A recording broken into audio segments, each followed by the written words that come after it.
Hello students. आज जो है कार्बोनाइल कंपाउंड का previous 42 year IIT JEE question का डिस्कशन स्टार्ट करेंगे। तो सेक्शन ए का फर्स्ट क्वेश्चन है, ethanol vapour is passed over heated copper and the product is treated with aqueous NaOH, the final product is.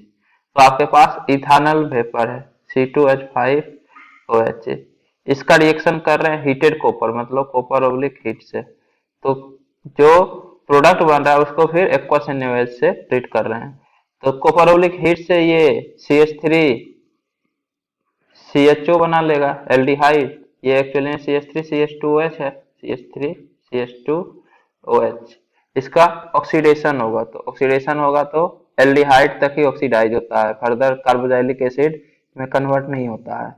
इसके बाद इस aldehyde का reaction करवा रहे हैं एक्वस NaOH के साथ। तो बेस है और आपके पास कार्बोनाइल कंपाउंड है, तो या तो एल्डोल होगा या केनिजारो होगा। एल्डोल के लिए अल्फा हाइड्रोजन होना चाहिए। तो यहाँ देखिए कार्बोनिल के बाद नेक्स्ट कार्बन, इससे हाइड्रोजन प्रियंट है तो अल्फा हाइड्रोजन प्रियंट है, तो जो प्रोडक्ट बनेगा वो एल्डोल प्रोडक्ट बनेगा। एल्डोल या फिर बीटा हाइड्रोक्सी कार्बोनिल भी इसको बोलते हैं।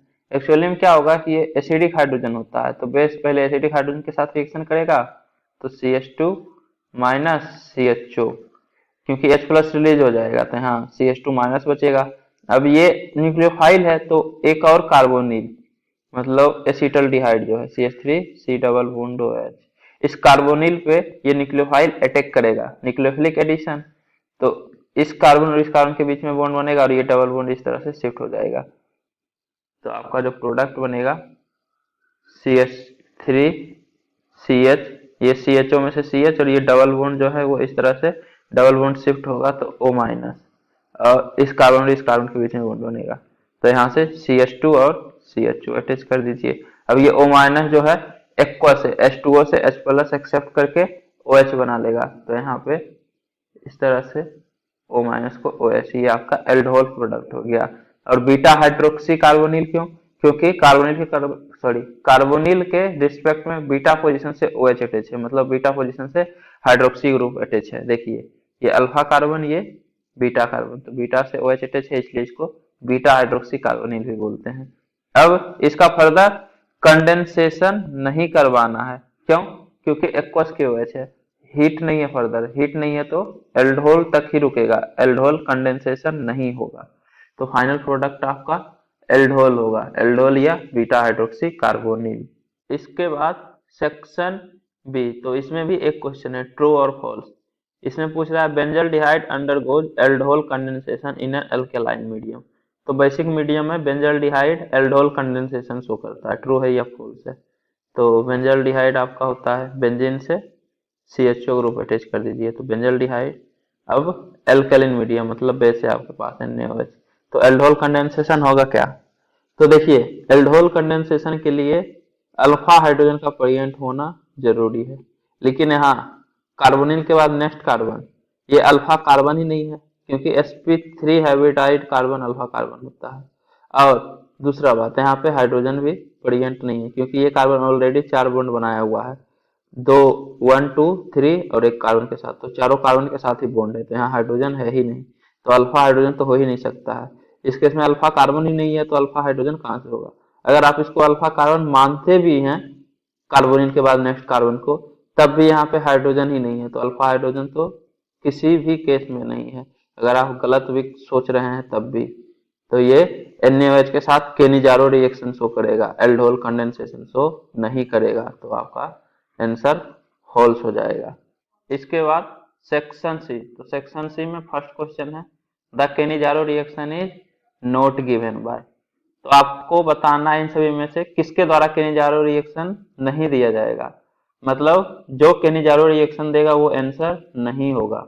तो पहला है ट्राइमिथाइल एसिटल्डिहाइड, तो एसिटल्डिहाइड होता है CH3CHO।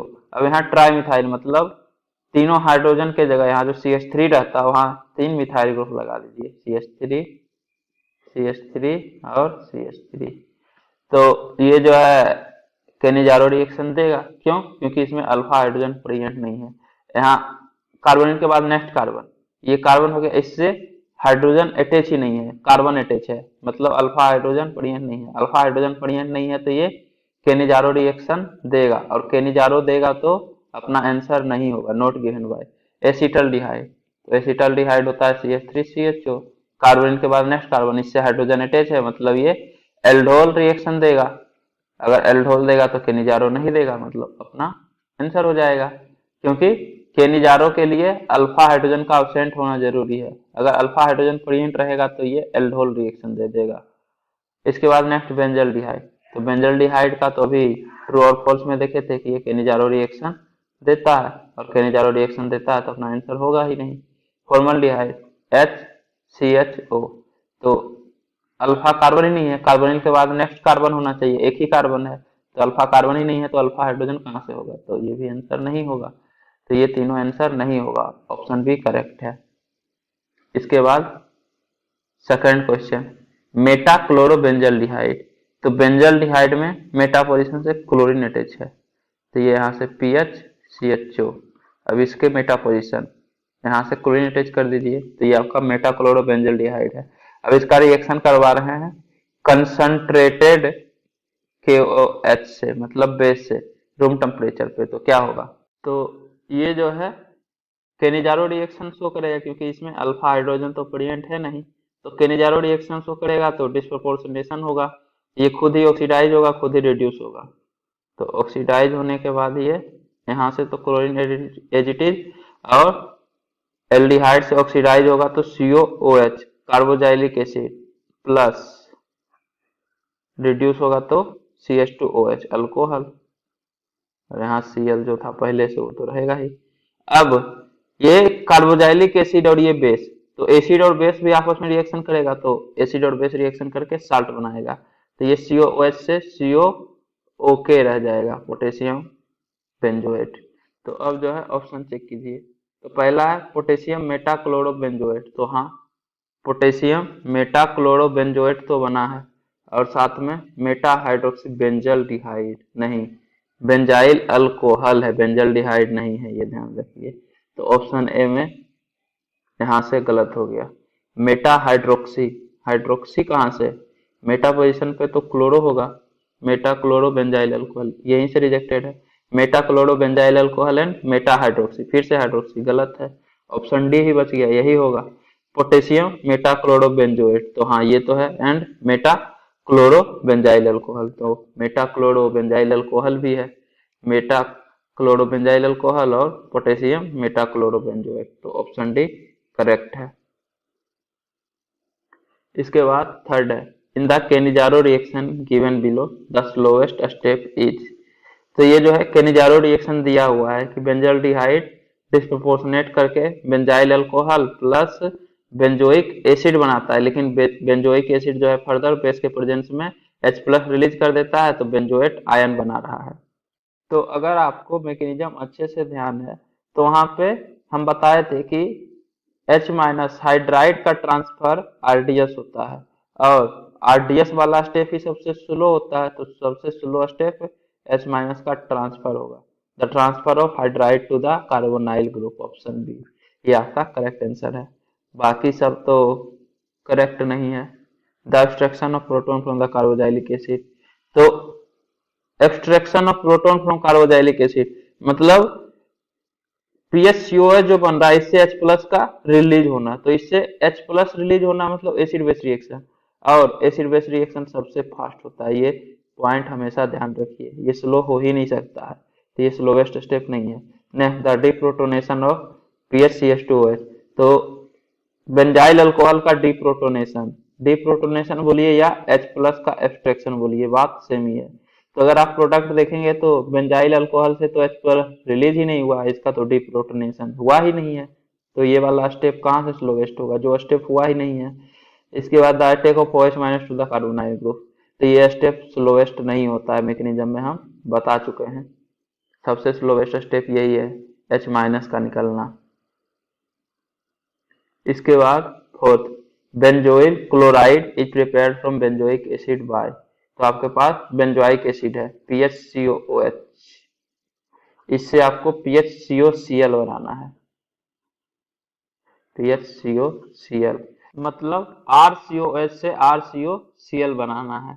तो ORM 1 के टाइम हम बताए थे, जब प्रिपरेशन ऑफ एसिड डेरिवेटिव बताए थे, कि SOCl2 जो होता है, मतलब RCOH का रिएक्शन अगर SOCl2 से करवाते हैं तो ये RCOCl plus SO2 plus HCl बनाता है।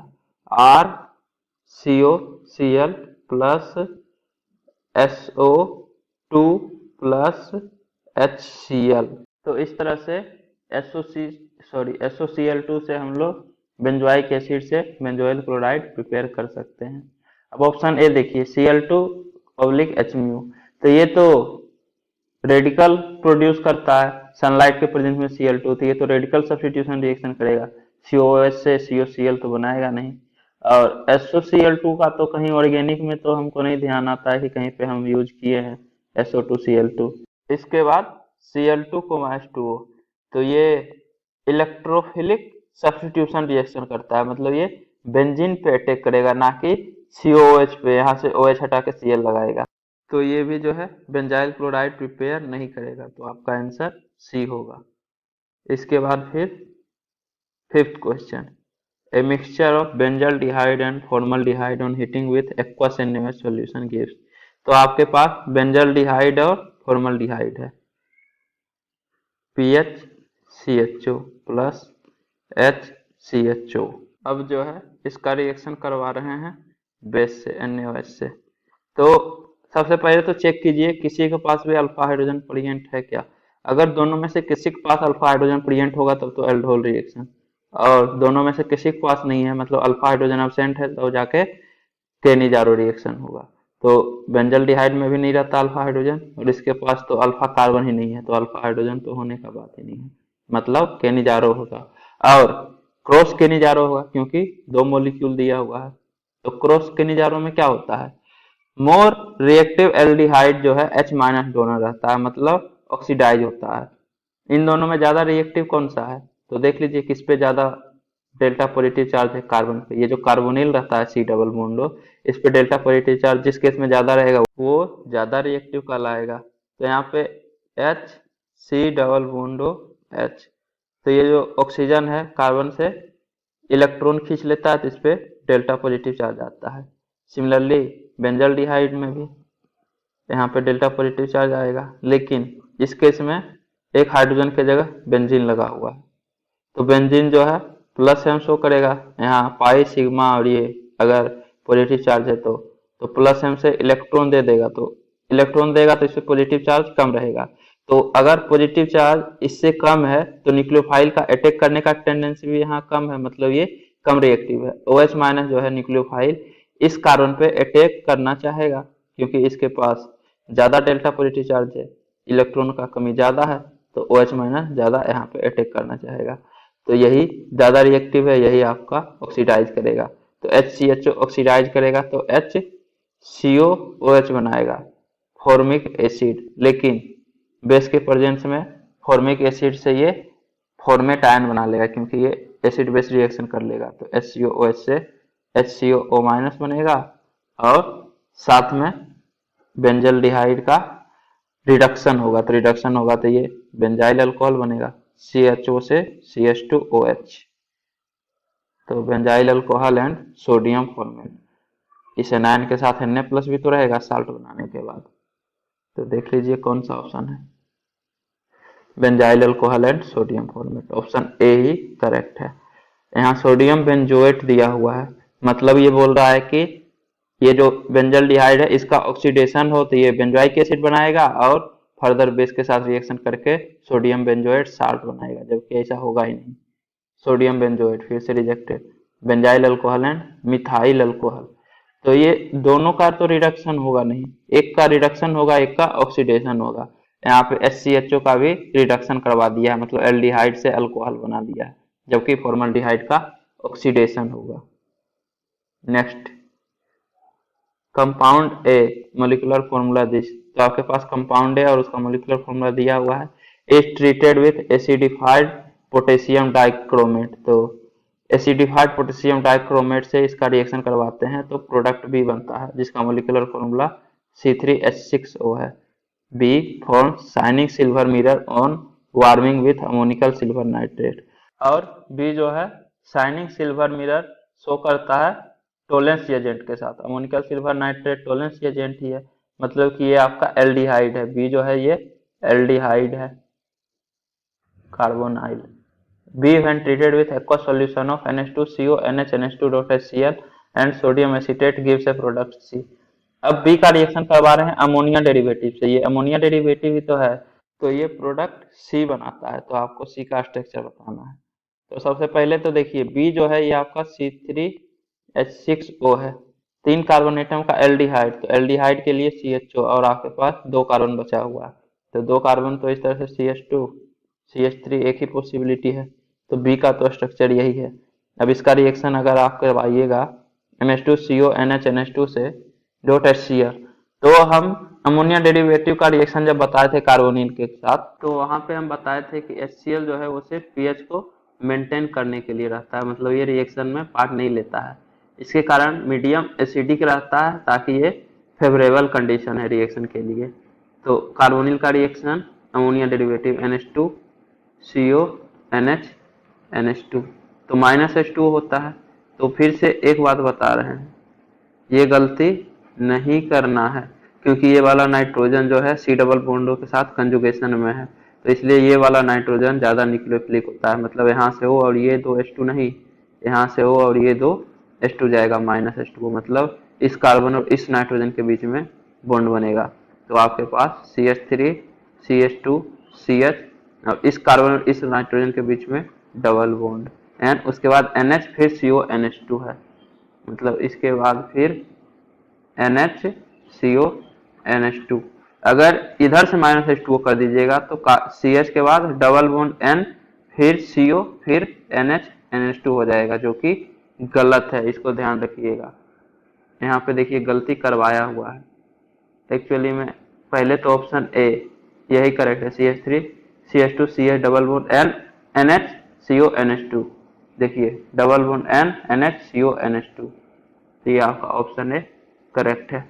अगर ऑप्शन डी आप देखिएगा तो देखिए डबल बॉन्ड के बाद NCO NHNH2, मतलब यहाँ से -H2O किया है, NCO NHNH2, मतलब यहाँ से -H2O कीजिएगा तो ये प्रोडक्ट बन जाएगा, जो कि गलत है। ऑप्शन डी ये भी दिया हुआ है ताकि बच्चे कंफ्यूज हो जाए, अगर आपको अच्छे से कॉन्सेप्ट क्लियर नहीं है तो इसलिए ध्यान रखिएगा। हम मैकेनिज्म वाइज पूरे डिटेल में बताए हैं कि कौन सा हाइड्रोजन जाएगा, मतलब -H2O कहाँ से होगा। तो उम्मीद करता हूँ कि आपको ये वीडियो पसंद आई होगी।